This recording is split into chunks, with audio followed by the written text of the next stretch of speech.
രാവിലെ ഉണ്ടായ വഴക്കിന്റെ റിയാക്ഷൻ ഉണ്ടാവും. എന്ത് ചെയ്യണം? റിയാക്ട് ചെയ്യണം. ചോദിക്കാൻ വരുന്നത് ആരായാലും മിണ്ടാതെ നിന്ന് കൊടുക്കരുത്, പ്രതികരിക്കണം. അമ്മ എന്തെങ്കിലും തീരുമാനിച്ചിട്ടുണ്ടാവും. പക്ഷെ അമ്മേനെ നേരിട്ട് പറയില്ല. മിക്കവാറും വല്യേട്ടനായിരിക്കും ചോദിക്കാൻ വരിക. വല്യേട്ടൻ ആരാനന്ദു? ദൈവവും? പോവാൻ പറയാനന്ദു. ഇങ്ങോട്ട് പറയുന്നതിന് ചുട്ട മറുപടി അങ്ങോട്ടും കൊടുക്കണം. തല്ലിയ തിരിച്ച് തല്ലണം. അനന്തു വാ.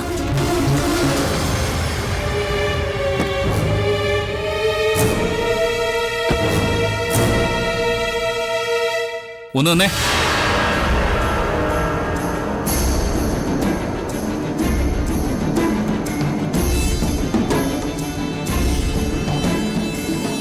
ഈ വീട് ഭരിക്കാൻ വല്ല ഉദ്ദേശമുണ്ടോ നിനക്ക്? ഇല്ല, എന്നെ ആരും ഭരിക്കാൻ വരാതിരുന്നാ മതി. ഭരിക്കും. ഈ വീടിന്റെ ഭരണം മുഴുവൻ ഞങ്ങളുടെ അമ്മയുടെ കൈകളിലാ. അമ്മ പറയുന്ന അനുസരിച്ച് ആ കാൽച്ചുവട്ടിൽ ഉണ്ടാവണം മക്കളും മരുമക്കളും. മക്കൾ എന്തു വേണമെങ്കിലും ആയിക്കോ, മരുമക്കളെ ഒന്നിനും നിർബന്ധിക്കണ്ട. ആഹാ, അങ്ങനെ മരുമക്കളെ മൊത്തമായിട്ട് അങ്ങ് പറയണ്ട. ഞാൻ അമ്മ പറയുന്നതൊക്കെ അനുസരിക്കുന്നേ. നിങ്ങൾ ഈ കാര്യത്തിൽ ഇടപെടാൻ നിൽക്കണ്ട, കേട്ടല്ലോ? ഞാൻ ഇടപെടും. നീ എന്നെ മര്യാദ പഠിപ്പിക്കാനൊന്നും വരണ്ട. എന്നാ എന്നെ മര്യാദ പഠിപ്പിക്കാൻ വല്യേട്ടനും വരണ്ട. ആഹാ, നിന്നോടല്ല, ഇവനോടാ എനിക്ക് ചോദിക്കേണ്ടത്. എന്ത് ധൈര്യത്തിലാടാ നീ അമ്മയെ തടഞ്ഞത്? ആരാ ഇതിന്റെ പിന്നില്?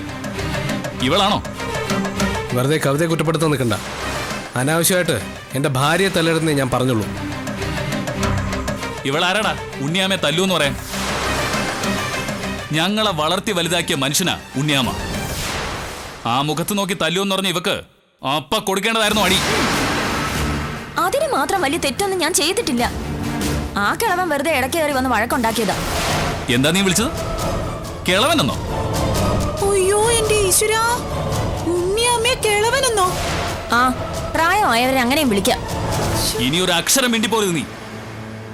ഉണ്ണിയാമ്മ ആരാന്നറിയോ നിനക്ക്? ഞങ്ങളുടെ അമ്മാവ് മാത്രമല്ല, അച്ഛനെ പോലെ ഞങ്ങളെ സ്നേഹിച്ച് വളർത്തിയ മനുഷ്യനാ. ഓഹോ, അമ്മാവൻ അച്ഛനാവോ? അതൊരു നല്ല ബന്ധം അല്ലല്ലോ.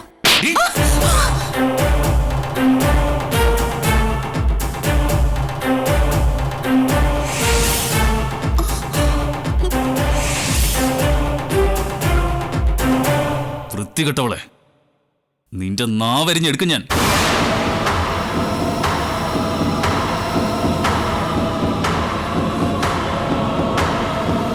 എന്താണിത് മീഴ്ച നിൽക്കുന്നത്? കൺമുമ്പിൽ വെച്ച് എനിക്ക് തല്ലു കൊണ്ടത് സന്തോഷമായെങ്കിൽ ആണത്തോ ഇല്ലാതെ അകത്തേക്ക് പോവാം.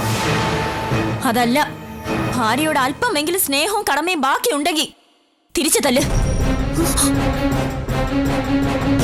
അനന്തു ആണാണെങ്കിൽ തിരിച്ചു തല്ലണം.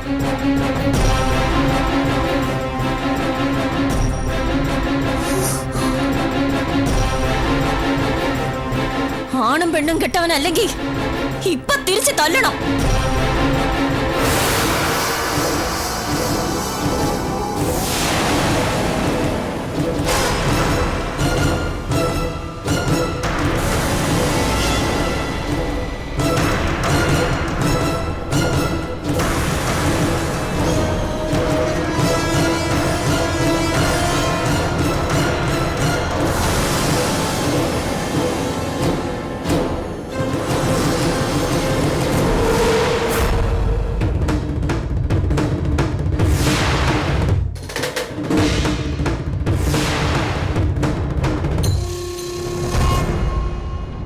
തല്ലടാ. വല്യേട്ടനെ തല്ലി നിന്റെ ഭാര്യയ്ക്ക് മുന്നിൽ ആണാണെന്ന് തെളിയിക്ക. തല്ലടാ.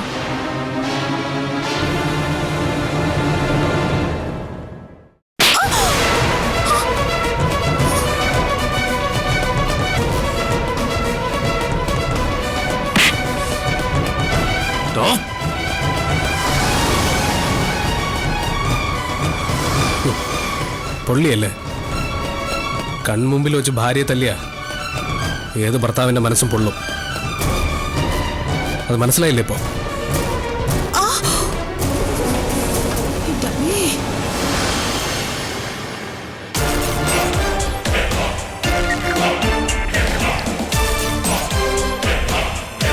വാ.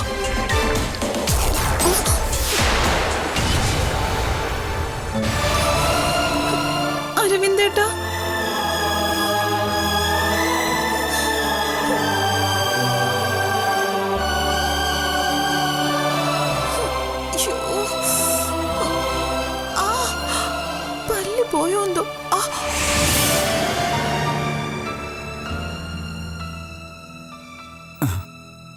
Balamani, are you all right?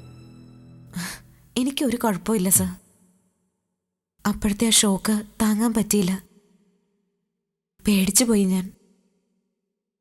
ആരായിരുന്നു ശരിക്കും രച്ചുവിനെ കൊല്ലാൻ ശ്രമിച്ചത്? നിനക്കറിയോ? അറിയാം. ആരാ? സാർ ആ വാതിലൊന്ന് അടയ്ക്കോ?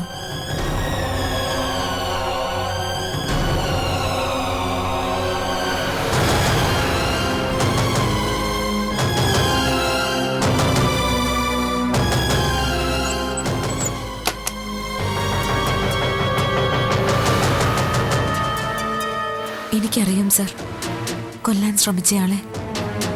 മുമ്പ് എന്നെ പിടിച്ചോണ്ട് പോവാൻ രാഘവൻ ഒരാളെ ഏൽപ്പിച്ച കാര്യം സാറിനോട് പറഞ്ഞിട്ടില്ലേ? ഉവ്, അല്ല അയാളാണോ? അതെ. അന്നെന്നെ രക്ഷിച്ചതും രാഘവൻ തന്നെയല്ലേ? അപ്പോഴേ തുടങ്ങി രാഘവനും അയാളും തമ്മിലുള്ള വഴക്ക്. ഇപ്പോ അയാളുടെ അനിയനെ ആരോ കൊന്നിട്ടുണ്ട്. അത് രാഘവനാണെന്ന അയാളുടെ വിചാരം. അതിന്റെ പേരിലൊരു വഴക്കുണ്ടായി അമ്മ പറഞ്ഞു. ആ വൈരാഗ്യത്തിലാ സാർ. അപ്പൂന്ന് അയാളുടെ പേര്. അപ്പോ ആരോടും പറഞ്ഞില്ല നീ ഇത് അല്ലേ? ഇല്ല, ഒരിക്കലും പറയരുത് സാർ. പറഞ്ഞ ഇനി ഇവിടെ കൊല്ലും കൊലയും നടക്കും. അല്ലെങ്കിൽ പോലീസും കേസും ഒക്കെ ആവും. അപ്പൂവിനോടൊപ്പം രാഘവനെതിരെയും കേസുണ്ടാവും. ഒന്നും ആരും അറിയരുത്. ഒക്കെ ഇവിടം കൊണ്ട് അവസാനിക്കുന്നെങ്കിൽ അതല്ലേ നല്ലത്? മനസമാധാനമെങ്കിലും ഉണ്ടാവുമല്ലോ. നേരാ, പറയാത്തത് നന്നായി. നമ്മുടെ നാവിൽ നിന്ന് വീഴുന്ന ഒരു വാക്ക് മതി ബാലാമണി എല്ലാം തകരാൻ. ഇവരുടെയൊക്കെ ജീവിതം ചോര കൊണ്ട് എഴുതിയതാ. നമ്മളായിട്ട് അതിന് കാരണക്കാരാവരുത്. പക്ഷേ എനിക്ക് അയാളെ ഒന്ന് കാണണം സാർ. അപ്പൂനെ. പകരം തീർക്കേണ്ടത് പാവം സുഖമില്ലാത്തൊരു കുട്ടിയോടല്ല എന്ന് പറയണം എനിക്ക്.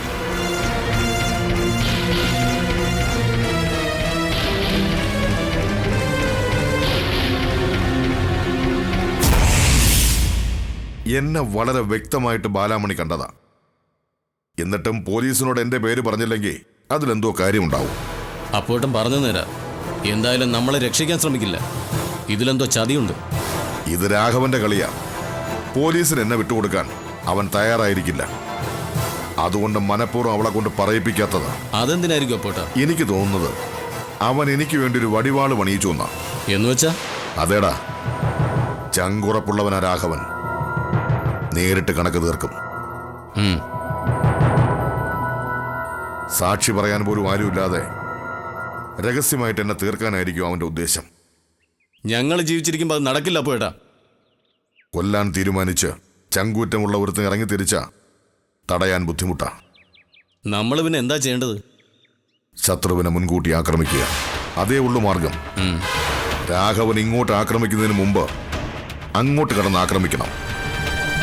കൊല്ലണം. അഴകത്ത് എല്ലാവരും അനന്തുവിനെതിരായിക്കൊണ്ടിരിക്കുക. അത് കവിതയുടെ കഴിവ് തന്നെയാണ്. പക്ഷെ ഒരുപാട് കാലം അങ്ങനെ മുന്നോട്ട് പോവില്ല. അത് കവിതയ്ക്കും അറിയാം. അതുകൊണ്ടാണ് എത്രയും പെട്ടെന്ന് കാര്യങ്ങൾ നടത്തണമെന്ന് പറയുന്നത്. ഇത് അനന്തുവിന്റെ പേര് രജിസ്റ്റർ ചെയ്തിട്ടുള്ള പേപ്പറുകളാണ്. ഇതെല്ലാം കവിതയുടെ പേരിലേക്ക് മാറ്റണം. അതിന് സ്റ്റാമ്പ് പേപ്പറിൽ അനന്തുവിന്റെ ഒപ്പുകൾ വേണം. അത് വാങ്ങിക്കാം. തൽക്കാലം ഒരു വിൽപ്പത്രം ശരിയാക്കാൻ കവിതയ്ക്ക് പറ്റും. അനന്തു ഒപ്പിട്ടില്ലെങ്കിലോ? ഇടും വക്കീലേ. കവിത പറഞ്ഞ അവനിപ്പോൾ എന്തും ചെയ്യും. ആ രീതിയിലാക്കി എടുത്തു അവനെ. കോമൺ ഷെയർ കിടക്കുന്ന കമ്പനികൾക്കൊന്നും അനന്തുവിന്റെ ഒപ്പ് മാത്രം മതിയാവില്ല. അറിയാം. അതുകൊണ്ടല്ലേ ഷെയറുകൾ വാങ്ങിച്ചു കൂട്ടിയത്. ഒന്നും കൈവിട്ട് പോവില്ല. കൂടി വന്ന ഒരു 6 മാസം. അതിനുള്ളിൽ അഴകത്തെ സ്വത്തുക്കളെല്ലാം കവിതയ്ക്കാവും. അത് കഴിഞ്ഞു വേണം അഴകത്തേക്ക് ആണുങ്ങളെപ്പോലെ എനിക്കൊന്ന് കയറി ചെല്ലാൻ.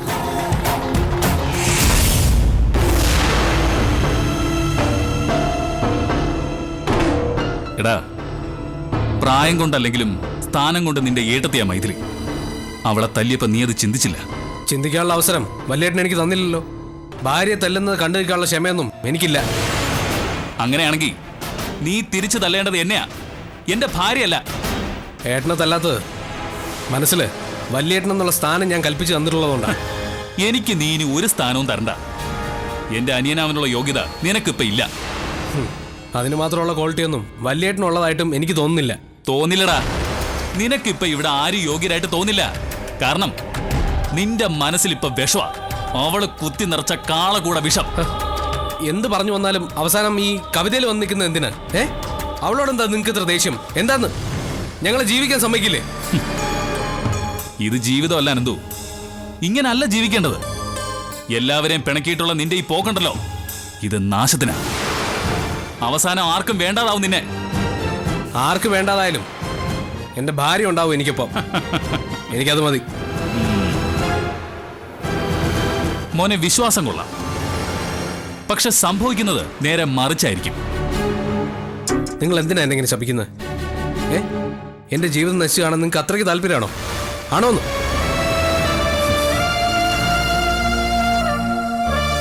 നീ നന്നായി കാണാനേ ഇതുവരെ ആഗ്രഹിച്ചിട്ടുള്ളൂ.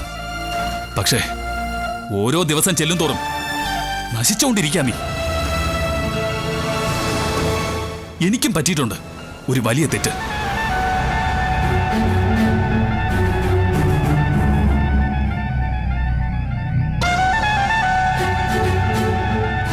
നിന്റെ വാക്കുകളൊക്കെ വിശ്വസിച്ച് ഒരു പാവം പെണ്ണിനെ, ബാലാമണിയെ ഒരുപാട് കുറ്റപ്പെടുത്തിയിട്ടുണ്ട് ഞാൻ.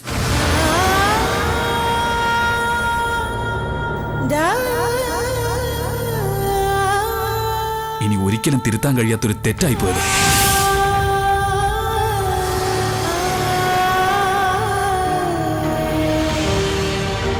നിനക്കത് മനസ്സിലാവും. ഒരുപാട് കാലതാമസമില്ലാതെ നീ മനസ്സിലാക്കും ബാലാമണിയുടെ നന്മയും കവിതയുടെ ദോഷവും.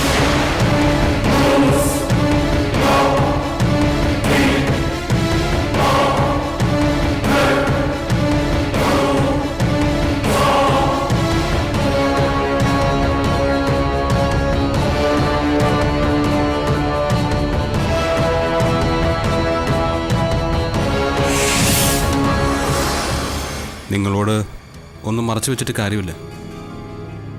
കുട്ടിയുടെ അവസ്ഥ ക്രിട്ടിക്കലായിട്ട് തന്നെ തുടരുകയാണ്. തുറന്നു ചോദിക്കാം ഡോക്ടർ, ഞങ്ങൾക്ക് ആശയ്ക്ക് വഴിയുണ്ടോ?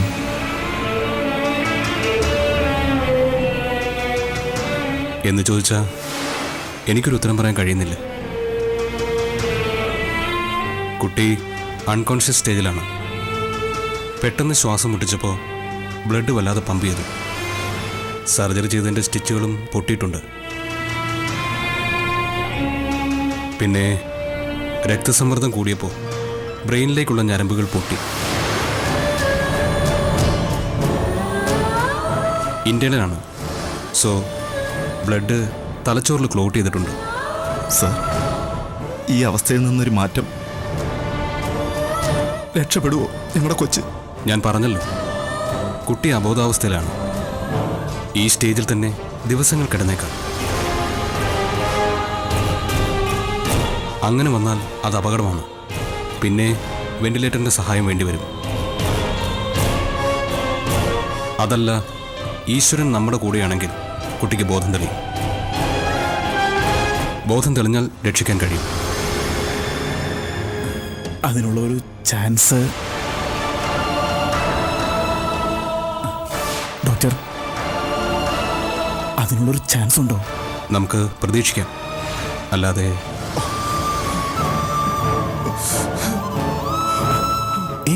രാഘവ, എന്താ ഇത്? എന്ത് വന്നാലും നമ്മൾ ഫേസ് ചെയ്തല്ലേ പറ്റൂ. Doctor, okay. എനിക്ക്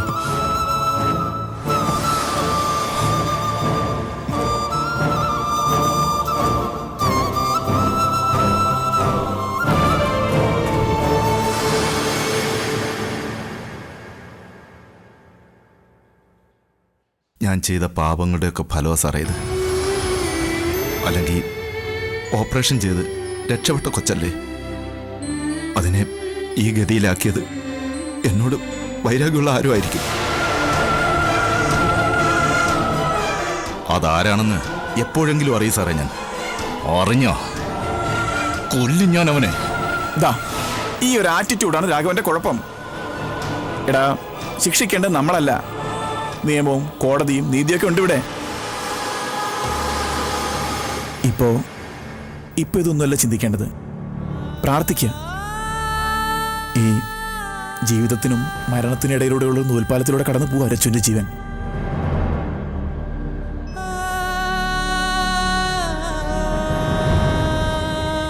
കാല് തെറ്റി വീഴാതെ കാക്കണേന്ന് പ്രാർത്ഥിക്കാകവാ. ജീവൻ രക്ഷിക്കുന്നു പരിപാലിക്കുന്നൊന്നും നമ്മളല്ല, ഈശ്വരനാ. പ്രാർത്ഥിക്കാം. അറിയാവുന്ന ദൈവങ്ങളെ എല്ലാം വിളിച്ച് പ്രാർത്ഥിക്കാം. എന്റെ കൊച്ചൊന്ന് രക്ഷപ്പെട്ടാ മതി. തൽക്കാലം അമ്മയൊന്നും അറിയിക്കണ്ട. അറിഞ്ഞാ പിന്നെ സഹിക്കാൻ പറ്റില്ല. വേണ്ട, പറ്റുന്നില്ല. പക്ഷേ സർ, എന്റെ കൊച്ചിന് എന്തെങ്കിലും സംഭവിച്ച അമ്മ പിന്നെ ജീവനോടെ ഉണ്ടാവില്ല. എന്നോട് പറഞ്ഞു. രാഘവ, അങ്ങനെയൊന്നും സംഭവിക്കില്ല.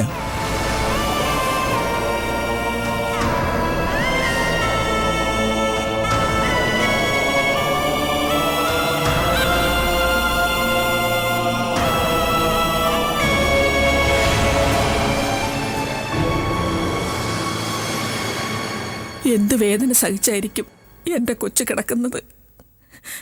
ഓപ്പറേഷൻ ചെയ്യണ്ടായിരുന്നു അല്ലേ മോളെ? ഓപ്പറേഷൻ ചെയ്തതിന്റെ കുഴപ്പമൊന്നും അല്ലല്ലോ അമ്മേ. എല്ലാം ശരിയായി സന്തോഷത്തോടെ സംസാരിച്ചതല്ലേ നമ്മുടെ കൊച്ച്.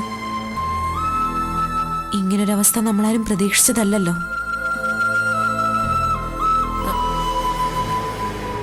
ഡോക്ടർ എന്ത് പറഞ്ഞു മോനെ? എങ്ങനെയുണ്ട് കൊച്ചിന്?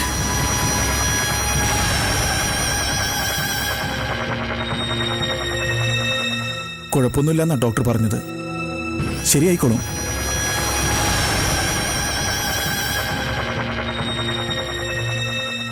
ശരിയായിക്കോളും അല്ലേ? ഈശ്വര, നെഞ്ചിൽ തീയായിരുന്നു ഇതുവരെ.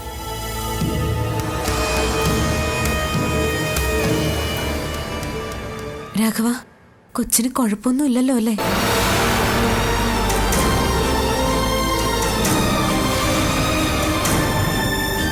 ഏയ്, ഒന്നുമില്ല.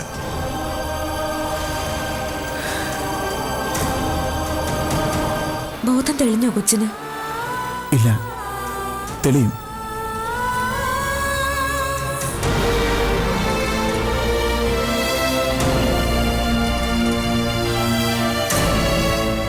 കുഴപ്പമില്ലാന്ന് പറഞ്ഞിട്ട് നിന്റെ മുഖത്ത് എന്താടാ ഒരു സന്തോഷം ഇല്ലാത്തത്?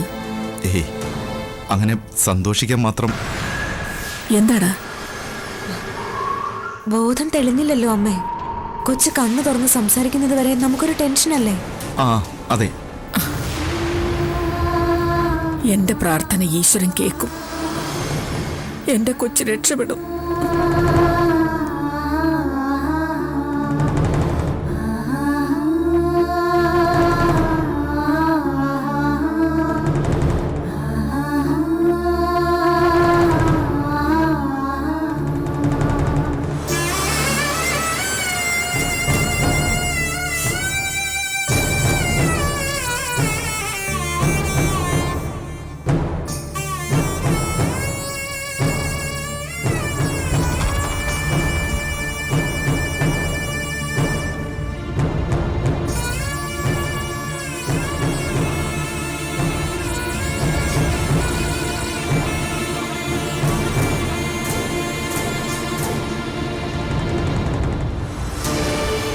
സാർ, പറഞ്ഞതൊക്കെ കള്ളമാണല്ലേ?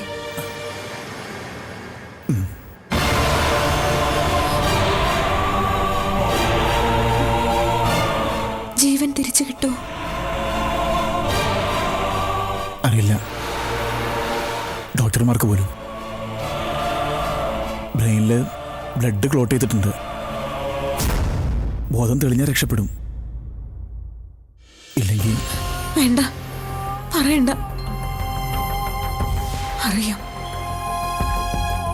അമ്മയോട് മനഃപൂർവ്വം പറയാതിരുന്നതാ. ഈ പെട്ടെന്ന് കേൾക്കുമ്പോ, അതോ ഇനി പറയണതാണോ നല്ലത്? ഇപ്പൊ ഒന്നും പറയണ്ട സാർ. 1% പ്രതീക്ഷ ബാക്കി നിൽക്കുന്നില്ലേ? ഉണ്ട്. ഒരു മിറാക്കിൾ സംഭവിച്ചുകൂടാകയില്ല. അങ്ങനെ പ്രതീക്ഷിക്കാം. ആ പ്രതീക്ഷ കൂടി തകർന്നു കഴിഞ്ഞാ പിന്നെ അമ്മയോട് പറയാം, സാവധാനത്തിൽ. ഈ ജീവിതം എന്ന് പറയുന്നത് ഇത്രക്കേ ഉള്ളൂ അല്ലേ സാറ്? ഈ ഒരു ശ്വാസത്തിന്റെ ബലത്തിലാ നമ്മളൊക്കെ അഹങ്കാരം പറയുന്നത് അല്ലേ? യാത്ര തുടങ്ങിക്കഴിഞ്ഞവരാ ബാലാമണി നമ്മളെല്ലാവരും. മരണത്തിലേക്കുള്ള യാത്ര. ദൈവം ഓരോ സ്റ്റോപ്പുകളിലും ഓരോരുത്തരെ ഇങ്ങനെ ഇറക്കി വിടും. ഇപ്പൊ കഴിഞ്ഞ ഈ നിമിഷവും നമ്മൾ ഒരു ചുവടുകൂടി വെച്ചു മരണത്തിലേക്ക്.